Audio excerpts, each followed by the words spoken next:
नमस्कार सर, मला तुम्हाला विचारायला आवडेल की दहीहंडी उत्सव आता आज आहे, तर मग तुमच्या लहानपणीची या उत्सवातली तुमची आवडती आठवण किंवा असे स्पेशल क्षण. खूप आहे. तुझं नाव काय? माझं नाव साक्षी कीर. साक्षी. कुठची आहेस तू मूळची? मी रायगडची आहे. रायगड. माझं पण रायगड जिल्ह्यात उरण. मी श्रीवर्धन. श्रीवर्धन. अरे वा वा वा.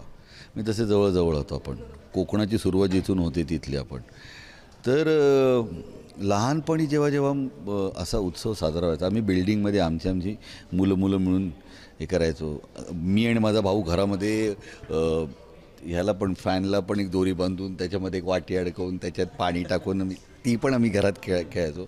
खूप मस्ती करायचो त्यावेळी. पण जेव्हा कॉलेजमध्ये जायला लागलो ना, तेव्हापासून दहीहंडी उत्सव वेगळ्या पद्धतीने साजरा केला जातो हे कळायला लागलं. तोपर्यंत बिल्डिंगमध्ये इथे तिथे पार्ल्यामध्ये माझा जन्म झाला. पार्ल्यात तसं शांत होतं.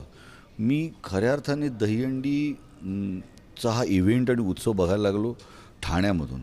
मला असं वाटतं ठाण्यामध्ये जेवढ्या मोठ्या प्रमाणात होतं ना, नंतर माझ्या मते पुण्यात होतं, पण ठाण्यात जेवढ्या मोठ्या प्रमाणात दहीहंडी साजरी केली जाते तशी कुठेच नाही. प्रीतीला